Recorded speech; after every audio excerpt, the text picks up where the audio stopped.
Okay. Setting up your meeting for Facebook Live. Oh, I'm doing it through Zoom this time.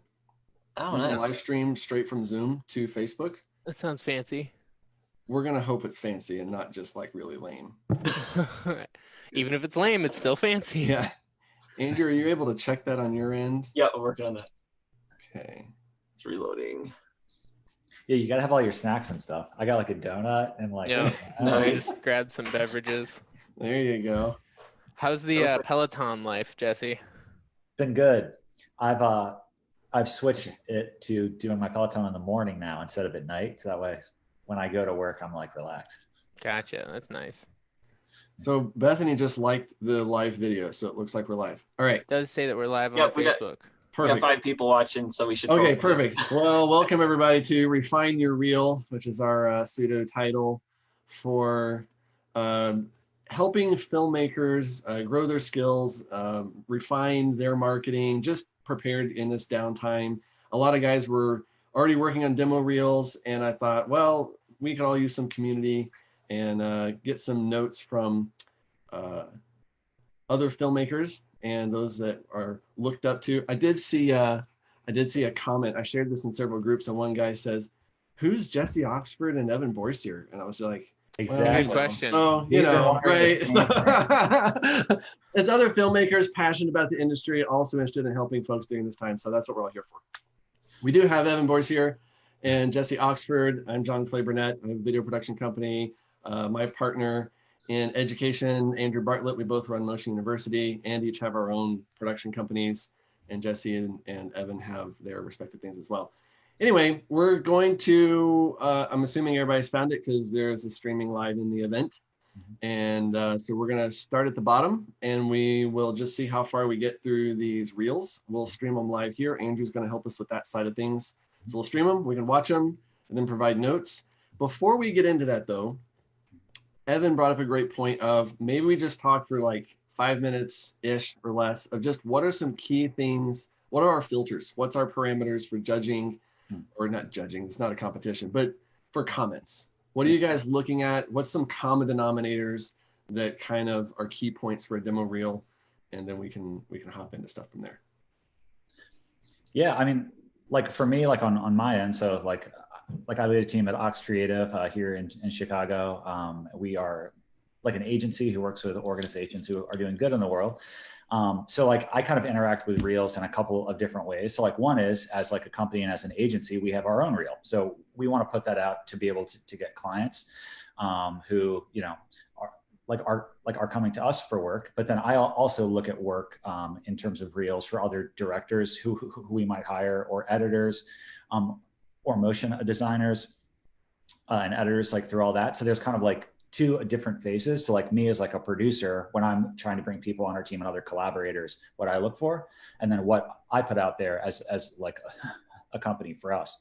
I think it all kind of varies based on either end. Like, you know, like a common denominator is you're trying to represent yourself in the best light, what you're capable of, things that you've worked on in the past, but like the idea of a reel is to get work for the future. So you don't want to be limited by what you've done in the past, but you tend to be hired for more of the same type of thing that you have done kind of like already. So if your reel is based, you know, largely on stuff that you don't want to do like any more of, you probably don't want to put that in your reel, even though you may have gotten hired for it, made a lot of money, you might be proud of it. If you're not looking to do more of that, I would say don't put that in your reel, regardless of whether you're a director, a production company, an editor, or a sound designer for all of that. So that's kind of like where I kind of start. I think there are different flavors of what I look for in each type of reel. But I think that's kind of like a unifying thing. You tend to get more work of what you've already done. So put that in your reel. Yeah, and I think the only thing I would add to that is like to just be considerate also of what the people who hire you care about. Sometimes it's easy, I think, to get caught up in the trap of reels being like a bragging piece to your peers. And so like if you're a DP, what are the like directors and producers looking for more so than like what are other DPs really going to care about? Or if you're a production company, you know, there's stuff that we all love to show off that like at the end of the day, a lot of times I don't think clients care about as much as we do. And so sort of balancing that, like how do you showcase your artistic and creative skill set. Well, at the end of the day, reels sort of serve this funny purpose of being both a showpiece and sort of like our own little form of marketing and our own little business card and whatever else, which is something I'm always sort of going back and forth on, even as I've been going through my own reel, is just sort of trying to figure out like who really watches reels and when and why, like for my own reel especially. So Jesse and I have worked together actually a good amount, and that relationship started a while ago. And I'm always curious, like for something like that, from your perspective, Jesse, like how much does a reel play into that versus how much of it is like your understanding of a person's personality and work style, or versus finished pieces? Like when you're hiring, are reels really that important? And is the like you have to catch them in the first 10 seconds and they're going to click up after 60 true anymore? Where I feel a little bit more like if someone's watching my reel, they're probably already bought in a certain amount. And maybe this is me totally going on a tangent, but it is sort of a space for me to like flex a little bit and say, hey, this is who I am, and this is, I'm really trying to give people a sense of me, because at the end of the day, those are the people I end up wanting to work with. And there's lots of other talented people out there and lots of other really skilled work. But I guess I'm just curious, I don't go through reels looking to hire people as much. So are reels super important to you, or are they more of like if everything else checks the box, then we'll see the reel, or is the reel where you start? Like how do you use that? I feel like a reel starts the conversation. So like if I'm looking for new, DPs and stuff like that, like cool, I'll look at a whole bunch of reels of like people that I haven't ever like met before.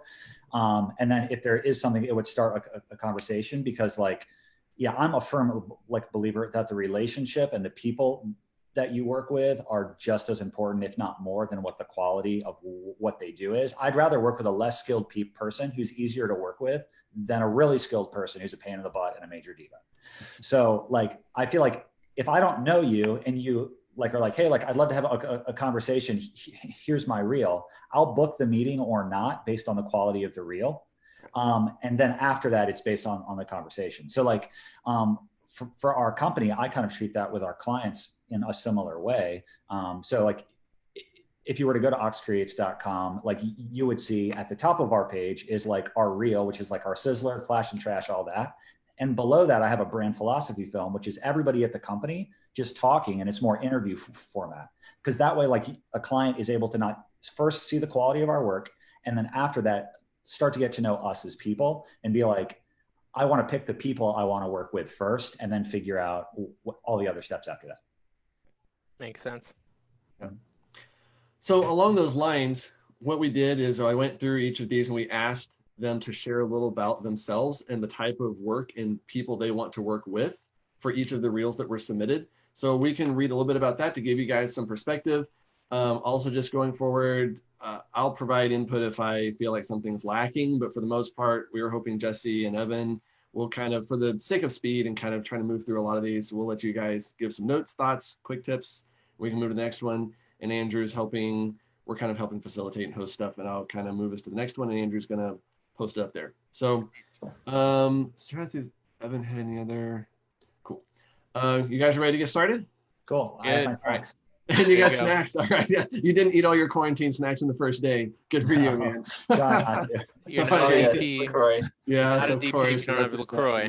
I'm it now too. Yeah, nice. Okay, so I guess one quick question as we get into this: what are our rules in one sense going to be on length? Generally, I've heard like 60 seconds, 2 minutes is kind of a max. We've got a few that are pushing 3 minutes or 4 minutes. Yeah. You guys want to watch all the way through 4 minutes, or do we give them the first 2 minutes and give notes and keep moving? I would probably, in my ordinary life, I would not watch a 4 minute reel unless it's freaking blowing my mind.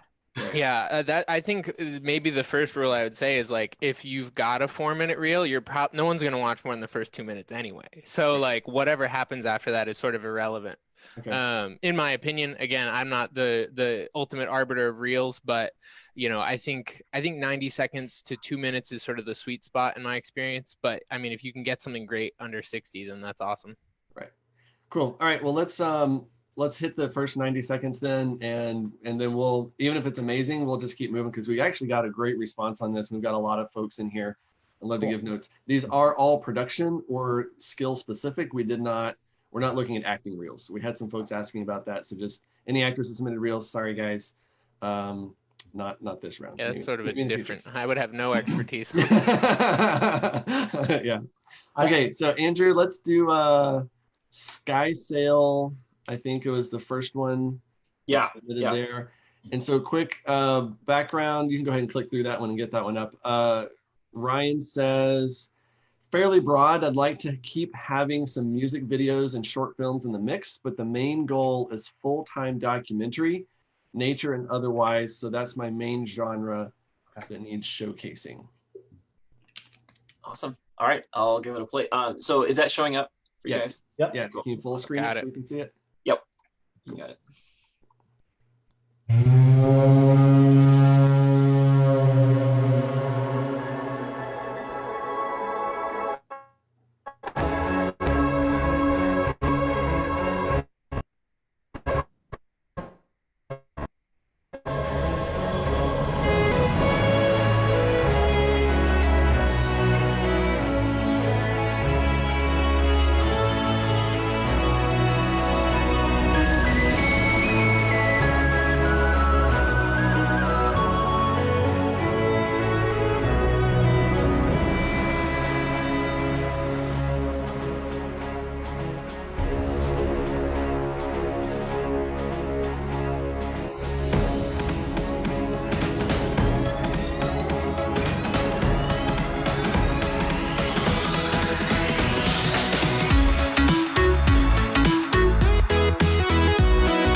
All right, cool. It's a good There's first sampling there. Nice. Yeah. Well, so the first thing that I would say is you pretty much lost me on like the first 60 seconds of Birds, honestly. Like if I was going through reels, it was just very sort of like samey, naturey, which if you're really trying to focus on nature work, I think is potentially valuable. But I think from my perspective, it was just there was a real like lack of diversity in that first minute, and then also sort of a I don't know. I think there were like a few strong shots in there, and there were a lot of sort of just like shots, to be honest. And I think you could cut it down to like the 3 best shots and then move on to the next stuff, and you'd be good to go. And there is some like stronger stuff in these middle sections to me than like opening with nature stuff. Again, it depends a little bit on sort of like what you're trying to do and who you're approaching and what kind of work you're really trying to do. But at a certain point, unless there's like something special about the approach, a lot of the times my feeling is sort of that very like just landscapey, naturally stuff doesn't really show a skill set so much as it shows the ability to be in the right place at the right time, which maybe can be valuable.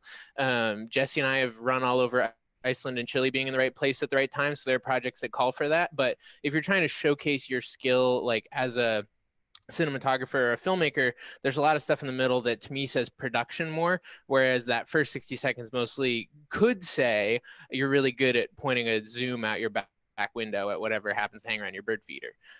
Maybe that's a little on the harsh side. I think there's a lot of like cool work that comes after that, but just from a real perspective, it took a long time to get going for me. Yeah, Ryan, as you're watching this, you're probably dying because you're like, dude, my favorite part was at like 2 minutes or like 3 minutes or whatever. I always find that like whenever I show an edit to somebody else who hasn't seen it before, my mind instantly like flips, and I'm kind of like, oh, you like learn all these like new things just by having somebody else who hasn't seen it before in the room, and you're probably kind of having a similar thing. Yeah, I would say like in the first 15 like or 20 seconds, like I love how you had the intentionality to have, okay, our first 60 is going to be like natural world. Our soundtrack is going to go with that. And then we're going to kind of handle it in sections. And I'm guessing there were probably a few sections in the future that we hadn't seen yet. But like I didn't know that as a viewer. So when I was watching it, I expected the whole thing to be like this. So I was actually like surprised and like and delighted around a minute when it started to kind of show some other scenes. So I would probably take your first 10 to 20 seconds and show the full range of where you're planning to go with the reel, and be like, okay, a shot of nature, a shot of the guys running in the woods, a shot of the people hitting the bells, a shot with the gun. And then I've kind of gotten the trailer at the beginning, and then I know to stick around longer, because otherwise you might expect it's all going to be nature, and you might not even get that far.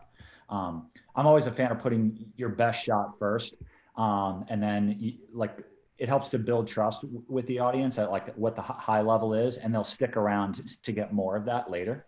Yeah, so those are a few of my thoughts. It's cool seeing all this woodworking stuff.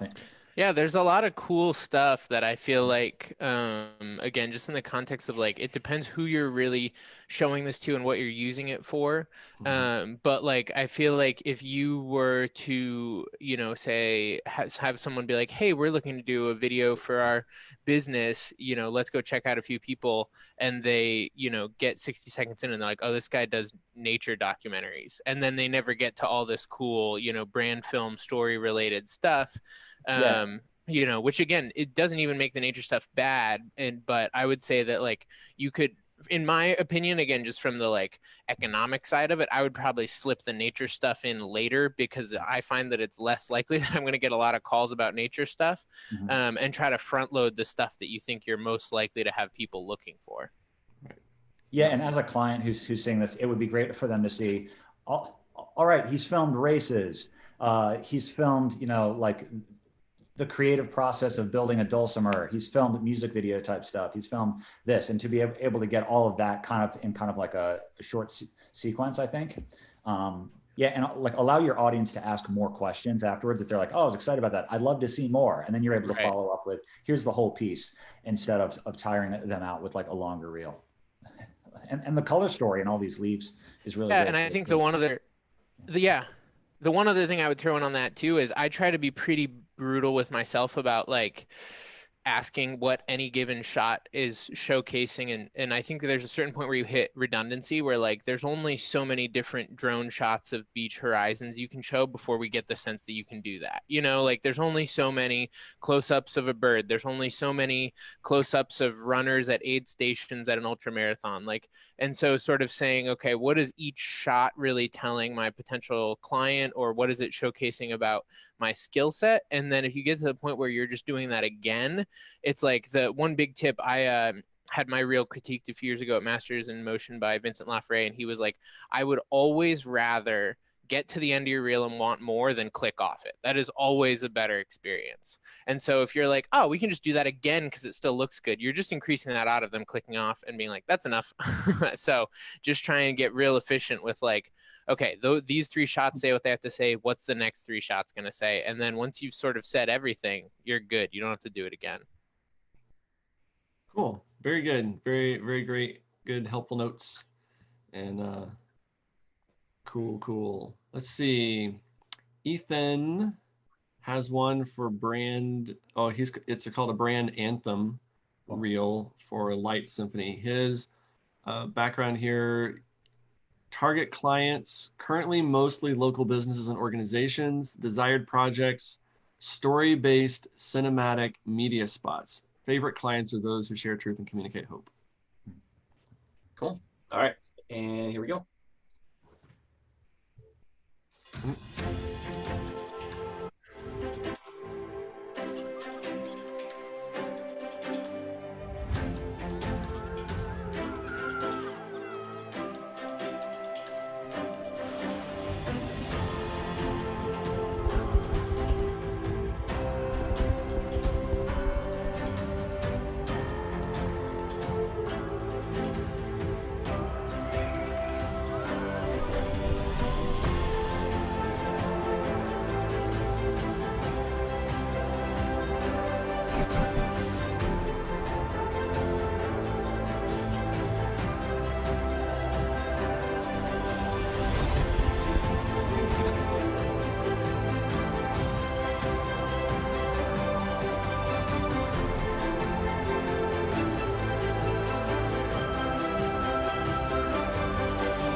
Jesse goes first this time.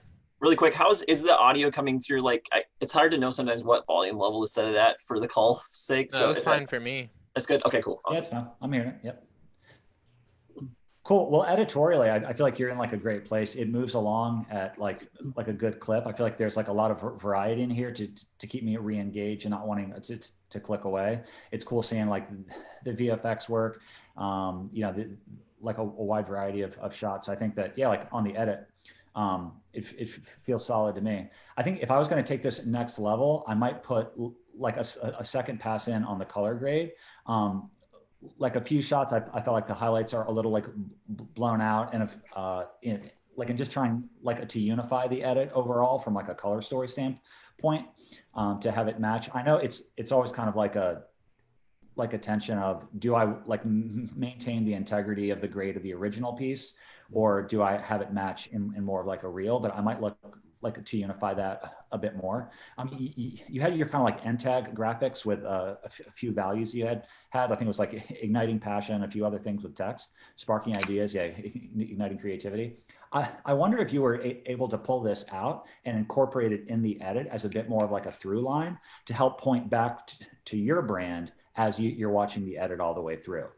Because you're seeing a lot of other people, but just to point back to who it is. And like, if the audience were to punch out, you know, at 30 seconds, would they even know what brand had made this video first? So like, could you include your logo a bit like earlier on, like as like a second time or like a first impression, to make sure that if a person is going to like navigate away, at least they knew who made the video, outside of the name of the video on the like Facebook or wherever they see it on.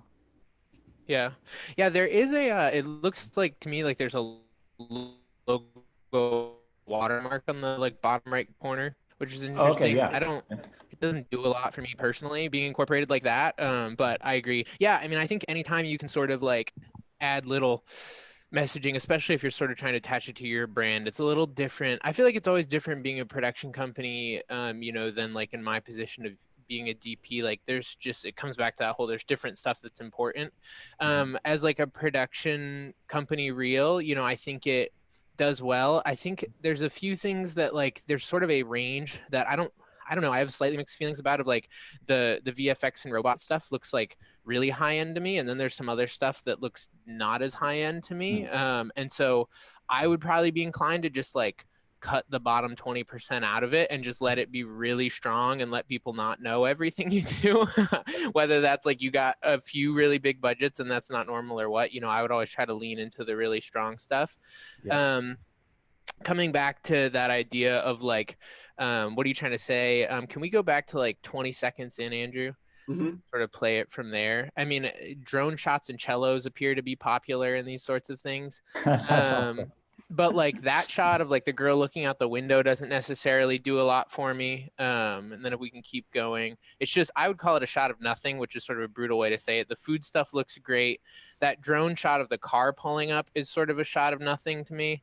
Because there's some of these things that like, there's really clear sort of visual ties of what am I supposed to be looking at. And if you go through a given thing and like, if it doesn't play as a frame or as a sequence, then it, to me, it tends to be like, okay, that's not really something that I need. And so even like this hockey player thing doesn't necessarily say a lot to me visually, personally. And maybe it plays for, okay, we still need something athletic to show. But it's a little bit of this weird mixture of like, it's a sad hockey player. And I don't know what that really says to the client, you know? And so I think some of this like event coverage stuff, recap stuff is good. I think showing some interviews is good. I personally was told a while ago by a guy who's like a creative director at an agency that for DPs, he was like, I don't need to see interviews. If everything else you shoot looks good, I'm okay with assuming you can light an interview. But if, you know, maybe if you're going direct to client, that's a little more important. I'd be curious Jesse's thoughts on that. But overall, I mean, I feel like Jesse said, this moves along. It's not too long. I would maybe just go through and be a little more brutal on what are the things we can cut out of this and even get it below 60 seconds. And I think you'll be left with something really strong. I would not disagree with that. Awesome. Fantastic. I do know, I remember somebody was saying at some point where it's like, sometimes if you're cutting it's like you almost want to have like sequence of like threes together or something, versus when you have like a single shot from one project and then mixing up between a lot of different things. Sometimes it's just like your brain can't quite like get around like what that thing was that you just saw before it cuts to a totally different thing. Yeah. Right. Well, and like it could help to try to create some sequences in the edit. Like even as Evan was talking about, the hockey shot felt random to him, but maybe if you were to pull the hockey shot and pair it with the golf stuff, so you get like a bit more of an athletic sequence, and you're already kind of in the world, and you're like, oh, cool, here's different sports that they've done, and it creates meaning with that, to try to create a story where there is none. Right. Yeah. And I think that's the thing too, is like sometimes single shots can play if they're either put together in a way that they sort of form their own sequence, or if it's just like a really solid freestanding shot for whatever reason. That's definitely something that like in my own reels, I was working on it. There's a few shots that just sort of stand by themselves, but can sort of play by themselves. And I think that's where the few shots to me that like I would pick at, like the girl looking out the window in the car, are like, this shot doesn't necessarily like do anything on its own. Whereas like some of this other stuff, I think you don't need anything else to tell the story of like that kid and his dad. Like that's sort of its own shot. But, you know, girl looking out a window by itself to me doesn't really say a whole lot personally. I like that shot, but it's all That's fair. Hey, I was like, ooh, it's warm and cozy. I like it. but she's not happy. It comes, why are all the people sad in this thing? I was happy though. Yeah, That's fantastic. And this is where you'll learn that people will infer entirely different things out of these edits. Yeah. This is good. Thank you guys. Let's head on to Brandon. Hey-o. Hey, I know Brandon. His is a specifically cinematography reels, designated cinematography.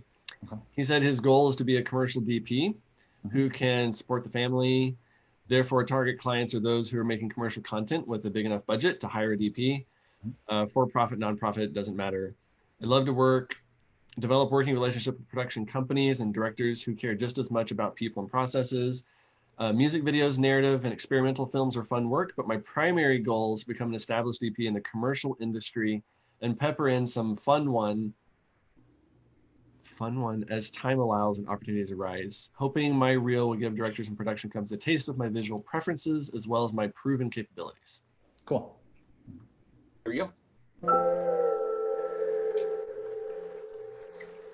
Can you start it back real quick? Well, maybe never mind. Sometimes Vimeo is just like a little glitchy on the. I thought it was glitching for a second, but it was actually a slow-mo shot of somebody blinking, which doesn't have a lot of motion. So yeah.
Cool. Evan, we'll have you jump on this one first as DP. Okay. Well, so I mean, the first thing I'd say is that I just really like Brandon, and we've worked together a few times, so I'm biased. I think there's a lot of strong work in here. I really dislike the music, to be honest. Like I feel like the edit moves really well. The shots are solid. And it was just like, I don't know, was not feeling it with the music personally. I kept wanting it to sort of feel, there are like a few sequences that I feel like play well to it, but in general, I don't know. It wasn't really doing it for me. And there is sort of this like contemplative melancholiness and moodiness to the visuals that I think can connect. But for me personally, like I think I just tend to prefer slightly more up energy in reels, and maybe you have a little, down drop, maybe you have a quiet section. My last reel started out a little lower, but then it still sort of kicks in. And I think I just kept waiting for this to kick in, and it was just sort of very like sort of low the whole time. I mean, in general, the visuals are good. I don't really have any big critiques. I would maybe, and this is something I go back and forth on myself, like I tend to probably try to show like a breadth of styles in my reel, and some people tend to be very cohesive. And like I feel like this was very cohesive, but I would have loved to see like a little bit more variety personally. And I feel like this guy showed up a lot, which to me usually says that like the thing I read into that is like, oh, there's like two really good projects that you've cut down and stolen a lot of stuff out of, and then there's like a few good shots peppered in here and there, which may or may not be true. But when you start to show the same thing over and over again, it makes me a little suspicious that like you got lucky or something, that's like, oh, this project played out really well, but normally, things are a little different, which goes against my earlier thing of leaning into the few good projects you get. But I think it's less so about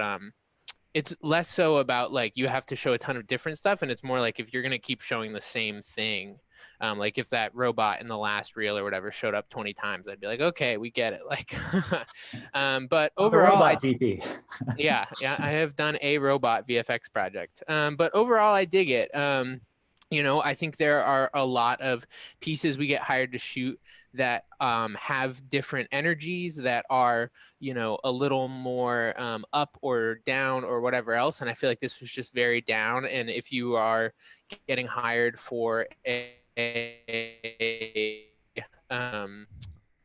what's the guy's name? Now I'm having a brain fart. Jared Hogan music video. This is probably going to land you that gig, but there's a lot of other stuff out there that you'll probably be a little less eligible for.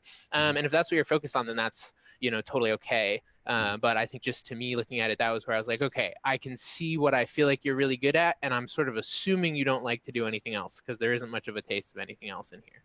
Those are sort of my big thoughts. Yeah, like on my end, I always have like a little bit of a struggle when like I'm seeing like a DP's reel, because I'm like, you're not like applying for a job for an editor, you're applying for like a DP job. So even if the edit's crap, like it's almost like I almost expect certain people have crappy websites, because I'm like, you're not, whatever, you should have a sucky website because you have awesome work. Great, awesome. It shows you're focusing on the right things. So as like I watch this, I'm realizing that like a lot of my notes are about like the edit, but like what you're actually applying for is the work of the DP kind of itself. So just being able like to differentiate between those two things as well. I don't think everyone can actually differentiate though. Like I think that's a fair point, but I don't know that most people are like, if I were to really disconnect the shots from the edit, like you have to accept that at a certain point it is one thing that people are watching.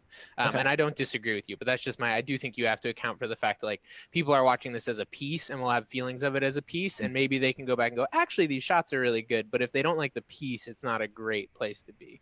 Yeah. And if you're trying to promote yourself, you want to eliminate as many obstacles as you can to that. So you shouldn't use the excuse, well, I'm a DP, I'm not an editor. Like, well, it doesn't matter. Your audience is already bored. So like you want to have a great reel. So cool. I agree with Evan that the music's on the slow side. I would open with the shot of the guy, like of the guitarist, that one right there in front of the colored glass. I would open with this and put your titles on top of that, dude. That's just like beautiful. It's interesting. There isn't a lot of movement, but like I love it. And I feel like it's more interesting than what you open with, because you're creating a first impression that's like, it's distraught. And I think that there's power in the emotion, but that's like, if I was hiring an actor, I would want that acting shot to be the first shot, not like a cinematography one. As we got into, I think it's around 43 seconds, the one with the blonde hair, that shot is like stunning. And then it's followed by two shots that aren't as good. I would keep this and then cut this shot and cut this shot, because it's like so good. I'm just like, whoa, that's like an amazing shot, and let's just focus on like the really, really great bits. I love how you have like the white, like in her hair is really desaturated, but you still have color in the sky, and her skin tones are like right there. So to me, I think that there's like a lot going on here, even though it feels like a potentially simple shot, that it resonates well, and I would hang on to, because I think it's really good. When I'm looking at like a DP's reel, I'm looking for lighting, I'm looking for camera movement, and framing. So like if you're able to give kind of like a range of movement, if I'm watching a DP reel and it's all lock-offs or all just kind of like held on, you know, simple, like I want to have a couple interesting moves. I think I read something that Sam Mendes was talking about, like just in the process of making 1917, and how like so many films, they have like these rules of how it's supposed to go. And like every 3 scenes is supposed to be an interesting shot. And like a creative camera move, and then 3 more scenes, and then a camera move. For DPs who are building a reel, I would think about your edit structure in a similar way, and try not to have them all be kind of like static positioning and just interesting lighting changes, but maybe every 3, every 4 shots, have it be a camera move where you're doing something a bit more interesting with the movement, that helps to convey range. I know there are a lot of DPs I work with that have a specific style, and I hire them for that job. If your goal is to be a commercial director who's able to direct a lot of different like commercial looks, I would look for ways to expand your range and show that in your reel. But if you're like, no, I want to have a thing, here's my voice and here's the way that I look, then stick with that. But I think that's a call for you to kind of make stylistically. Yeah, I agree. And I think that's where like there is some stuff in here that to me, like some of the more saturated stuff plays, like there are a few looks, but I think to what you're saying, just the universal energy level to me stays very low the whole time. And I think having some moves or having some slightly different actor expressions or whatever it is, just something that sort of hits a little bit of a gear. And I think that also helps keep the audience engaged. You know, it's like any other sort of piece. It's just like if you can have a little bit of an arc to it, whereas I don't think there's anything like super weak about any of the shots, but I would just love to see a little bit more gear shifting in it. Awesome. And Brandon just commented, said, "Sup y'all, thanks for the feedback on music. I've been torn on that as well and appreciate the perspective. Back to music bed for a couple of days." I'm personally a big fan of like, whenever I go into a new reel, I start with the song. Like before I go through shots or anything, I'll just like try to find something that fits the vibe for me, which is always tough. I will throw I feel like music bed's hard, honestly, because it's like most of the good stuff you've already heard in reels, unless you really dig for it. So I'm a big fan of trying to dig through more odd places, or like if you've worked with musicians and you can find a musician that has a cool song that'll let you use it or something. But a lot of the sort of like stock sites to me just don't end up playing as well as I'd like them to. As like a counterpoint on that, as like a company, we custom score like 99% of like what we do. Like we've got great relationships with composers, and like I just love that about our work of bringing that custom thing to it. Every reel that we've ever done has been like, you know, custom score and all this, and like I want to have that be a part of our company reel. This last time I used Music Bed. I found this track and I was like, I freaking love it. I was like, we are making a thing that this is awesome. And the next day I saw another editor editing something else to that same song. And I was like, I don't care. I was like, we're sticking with it. I was like, this is a badass track. That's awesome. So anyway, so props for whoever scored that on Music Bed, because I didn't care. I was like, I'm just going to go with it because I love it. That's awesome. Fantastic. Cool. Awesome. All right. Oh, JC, you're muted.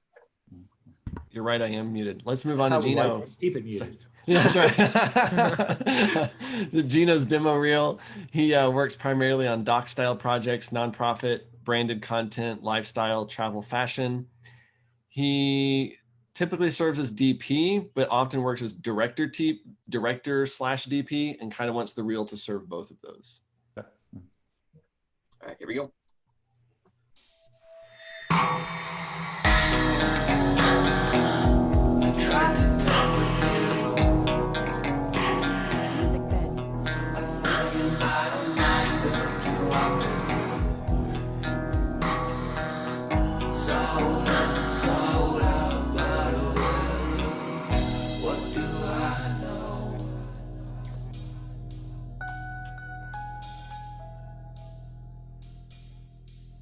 Music bed.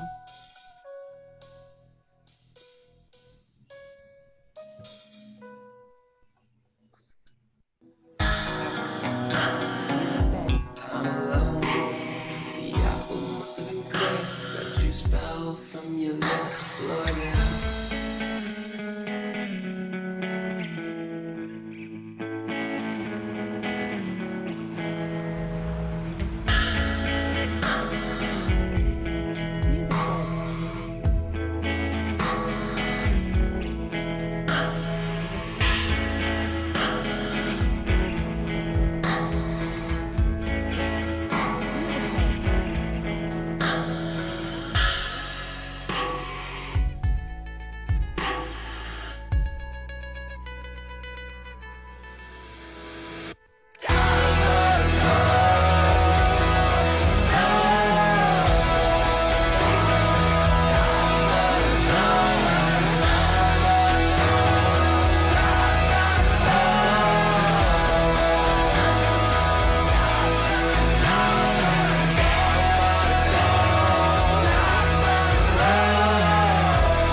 Music bed.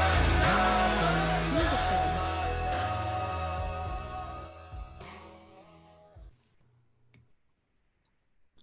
Sweet. Well, like I love to watch reels that are like inspiring when I like watch it. And I feel like I got like a lot of ideas. I'm like, oh, that's cool. I should be doing something like this. So I might come back after you post this live and steal a couple frames and put it into the next brief. So Pulling references. nice. Yeah. I feel like there's like a lot of great stuff in here. So from the part where the woman is sitting on the bed with the gauze in near frame. Yeah, I think it was like probably around 30, like from this shot through the first shot of the boat, a bit earlier. Yeah, like I would cut all of this, like from that first shot, like till of the boat. I felt like it started to drag like a bit there, and what you have like a bit longer is like really, really like great. So I wanted to make sure that people stick around and the energy is there and we aren't losing stuff, because all of these shots, like, yeah, when I was like, whoa, dude, like out in the sea, I was like, that's like, I would hire a DP that I know had filmed in the open sea before. Like, cause like that would be like, yeah, just like regardless of what the shot is, it's like the experience of having done that. And a lot of the shots prior to that, I'm kind of like, cool, I would assume that based on the quality of the rest of the shots in the piece that you would be able to do that. So it's not really showing me like anything new on those. I think it could be like the music was a little slower, but to me, like the shots were compelling enough that I kind of like stuck with it. I felt like if you lost 30 seconds off of this, it's still going to be great. And yeah, like I don't have a ton of notes on this. As a director, it was like inspiring to me, and I like to work with creative people to give me ideas. Yeah, I totally agree. I think to me, this is actually a good example of like, I think a lot of this is visually very similar to Brandon's reel, but the edit felt like it had a little bit more of a gear shift and an energy variety to it that I really liked. Yeah, I think it could probably be like a solid 30 seconds shorter and be really solid if you just cut some of the bottom stuff out. I think a few of those beginning things, like it's always the tough thing, right? Of like you want to ride the energy, and so like it makes sense to open with the lower energy stuff in the scope of the edit. But to me, like this is an inspiring like low energy shot. This sort of more abstract, like slow pull out of a brick building thing is like interesting, but not interesting enough to hold on for as long as we're on it. And so like the stuff of like the guy getting ready to run is also really interesting. I really like the shot through the gauze itself, this one, but I agree that everything else around it is a little like, it's just a little too abstract and takes too long for me. The shot with the red on the guy's face just sort of lacks like separation or any sort of background interest for me. But a lot of the higher energy stuff I think is really cool. And I think too, yeah, here, like in this sequence is really great when it picks up. I was like, this is like money. Yeah, this stuff is really cool. There are a few times I actually really like, there's like a one-off shot of a girl dancing on like a back lot coming up that I thought was cool and was a little bit visually different. But there's Is that the one with the spin? Yeah, where she like Yeah. twirls. Yeah. Like this stuff is cool and to me is very like it feels stylistically cohesive, but it shows a little bit of that ability to play in a brighter space that I think can be valuable. The Mhm. one shot that just felt out of place in the edit to me earlier is there's a shot somewhere in the middle. Yeah, it's the one of the lady facing away like at the kitchen to me and she does this little like hip shimmy thing. I don't know why that one just felt like it didn't fit there to me. Just with the energy of everything else. It was like I don't know. I think there's probably a place that it fits. Maybe it fits at the beginning when everything's still really slow. But there was just something about where that was in the placement that didn't quite fit. But I mean, I like all this stuff. I think it's appropriate to a lot of what brands look for too. That's like it's sort Evan, of yeah. like that shot there, I actually thought it was something you and I shot together. I know. I was like, wait a second, what's that doing in here? But yeah, I mean, I think there's a lot of really strong work in here. I think overall, you know, the edit kicks in pretty well. There's a variety of energies. It shows you can light stuff. It shows you can shoot natural stuff. It shows you can go shoot out in weird environments. So overall, you know, I think there's a lot of really strong work in there. Yeah. Cool. Yeah, great job, man. All Nice. right. And I like the composure of waiting to place the spend on music bed, but to stick with a watermark until you get feedback. And Yeah. Not committing to this too hard yet. no, let's wait. Zach's up next. Cinematography reel. Target clients are music artists, companies, and brands that love people and outdoors.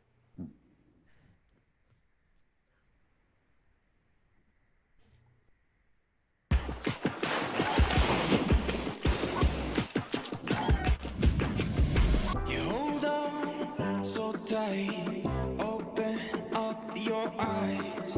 This is our time, can't let it pass us by. Gotta let go, you gotta let go, you gotta let go, you gotta let go. Gotta let go, you gotta let go, you gotta let go. You freaking run away. You freaking run away.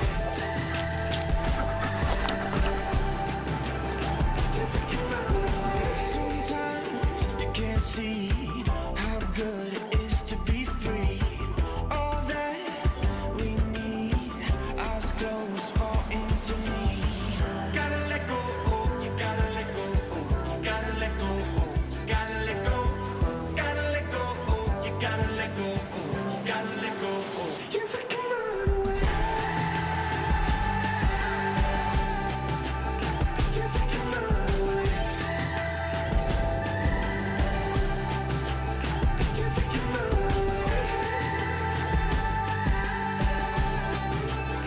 You freaking run away.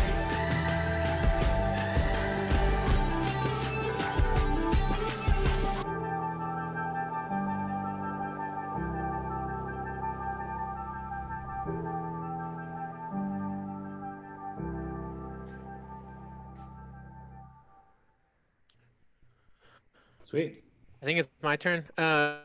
So I started out with a really strong feeling and then I took a little bit of a turn, which my initial feeling was like, this is a great example of when being a compelling piece makes me give grace for like the stuff that's okay shot wise. Like there's a lot of really great stuff in here. And some of it is maybe like not quite as strong from like a cinematography perspective as some of the other things, but like the edit just moves really well. And I was like sort of vibing to it. And I was like, this is cool and I'm into it. And if I were like an outdoor brand or an agency that works with outdoor brands, I feel like this would be really compelling to me. And then I feel like I got a little confused and maybe this is a semantics thing, but I feel like what we initially said is that it's a sort of a focus on direct to client work, but then it's labeled as a cinematography reel. And so I'm not sure if this is sort of like, are you looking to get hired by production companies? Or are you looking to get hired by agencies? Or like, what are you really trying to do? Either way, I think it's compelling. I think it's a better production company reel than a DP reel personally. And I think there's probably still a few shots that you could afford to cut out. There's one at the beginning that's sort of like, I think it's like a drone shot of a sunrise. That in general, like this whole this one, it's just sort of like, I don't know, it's a little flat to me. It's just sort of desaturated and there's not a lot of detail in it, where a lot of this other stuff has really cool colors going on and cool movement. And in general, you know, I like the even though like macro stuff, the way it's mixed in plays well to me. There's like little sound in there that plays. The black and white music stuff didn't feel as cohesive to me. It doesn't like totally take me out of it, but I just sort of didn't feel like I needed it. This stuff with like boats and islands and people jumping around, you know, I think there's a lot of really cool adventure stuff in here. And if that's what you're trying to do, I think it does it really well, honestly.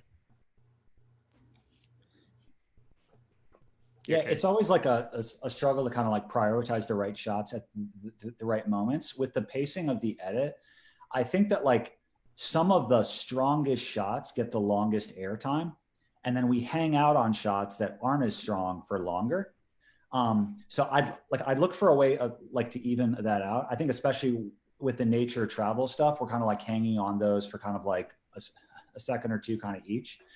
Whereas if I was going to prioritize the hierarchy, I might even that out like a bit more, where like the one shot I think about like 30 seconds earlier, where like the guy is walking underneath the pier and there's all those X's in the shadows. I forget where it was, but it was underneath of like a dock or something. But I felt like from a compositional standpoint, like that was a really strong shot, and it was only there for a second and then it was gone.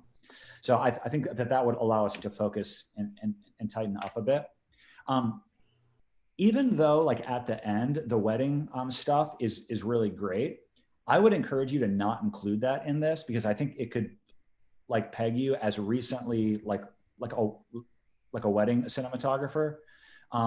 So I would create some space and not use that, even though it's beautiful. Like I feel like from a career standpoint, it could actually be a barrier, or have people have pre-existing ideas in their minds about your work that could be helpful. That shot with the kayakers is like beautiful, like the way the sky is reflecting and all that is great. Yeah. So if I was going to speak into this, we cut through awesome shots really quick.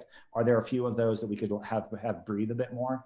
We're hanging out on a lot of nature stuff. How can we kind of like speed up that and use that as the fast eye candy, and then hang out longer on the better shots? From like a DP and cinematographer standpoint, I think that one of the struggles in like creating a reel is that a lot of times our work, like it moves as like a camera shot, but like you can't hang out on like a 20-second or 30-second shot in like a reel, even though it might have all of these beautiful like beats where like we're on her face, we pull focus to the foreground, we pan over here, we follow this. Because like in a reel, it just starts to feel like a bunch of really short shots where when you're like, as a DP, we like directed and we did all of this, like these moves.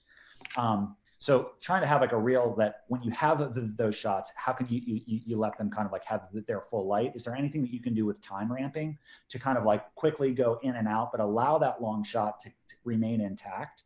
Because your work as a cinematographer is in those moves, and you don't want to cut out all of the value that you brought, because editorially it's just like these like quick frames.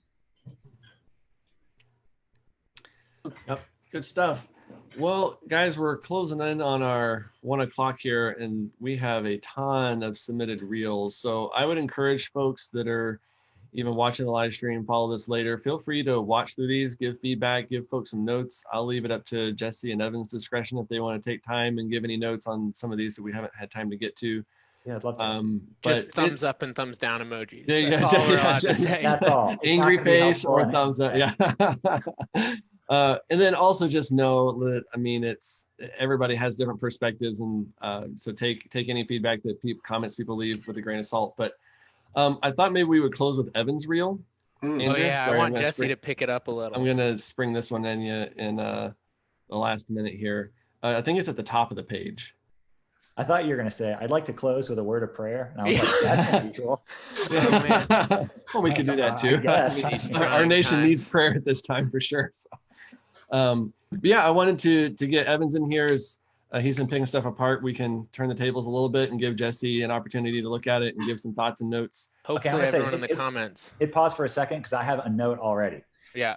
Just by your title frame or by your poster frame, you included a wide variety of work where like a lot of times just on that one frame, it's only one shot. and you don't know what's inside of the rubber. So the wrapper. So props for treating this like a magazine cover and showing a bunch of different stuff inside of it.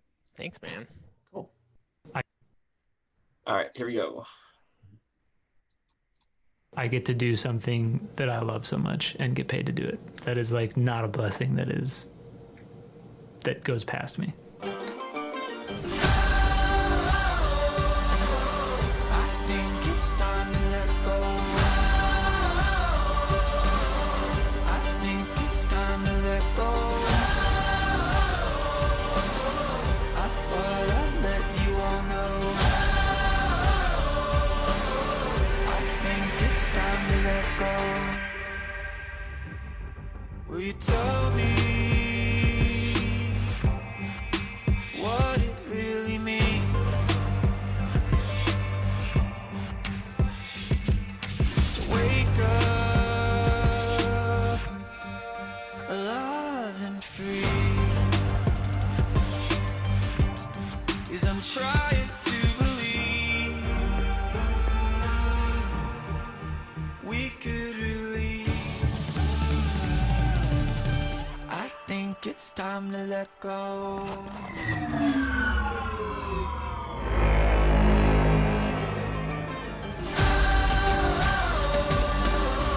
I think it's time to let go. I think it's time to let go. I thought I'd let you all know. I think it's time to let go.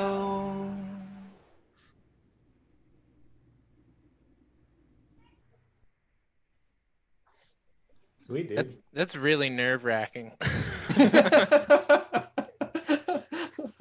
It's like giving a pitch to clients, and they're like watching it, and you're like watching their facial expressions. Are they Yeah. nervous? No, it looks so intense. Are they pissed?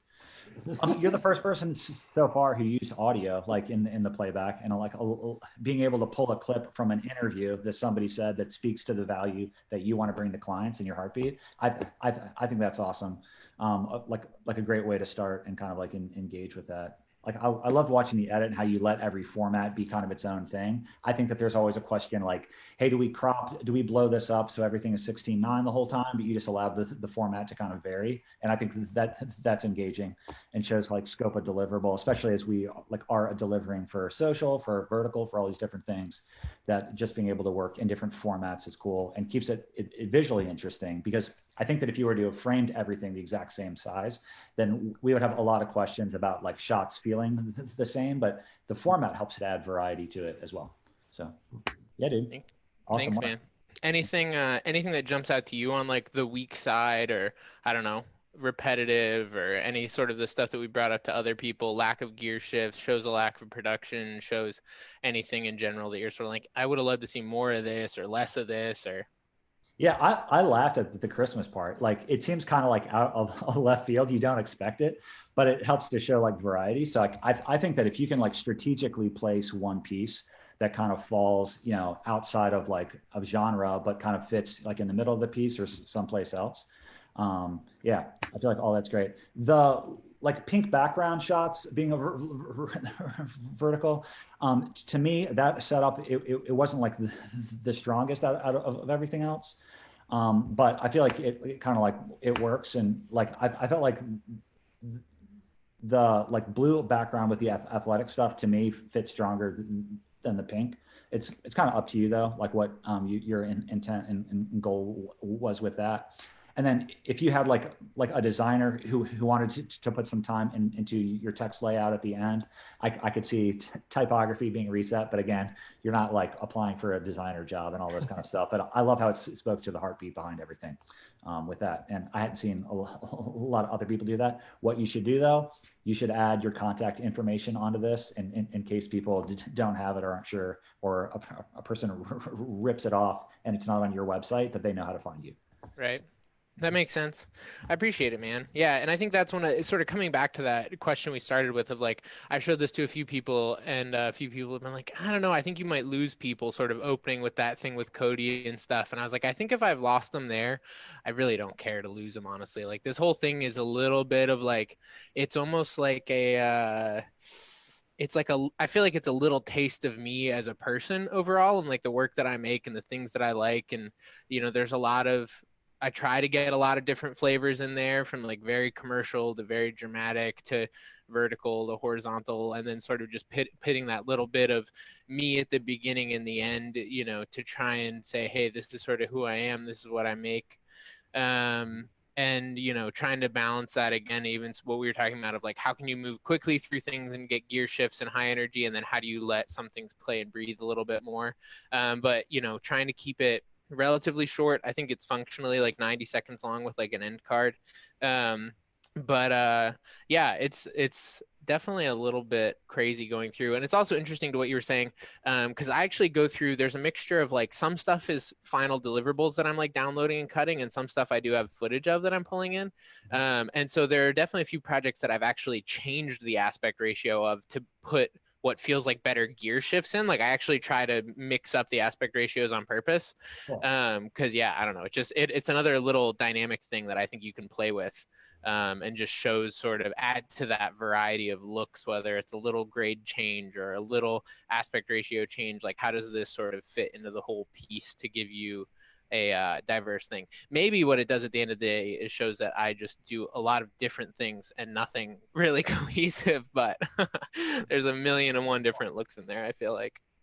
Yep. Put your name in it, like either at the beginning or at the end, so it's text on screen and people can see that too. I would add that. Yeah, fair enough. Cool. Well, thank you guys for taking time today to provide some notes. Sorry to everybody who we couldn't get to today, but keep up the great work. Keep refining. Be ruthless. Cut the extra 20% out. Keep just the best stuff.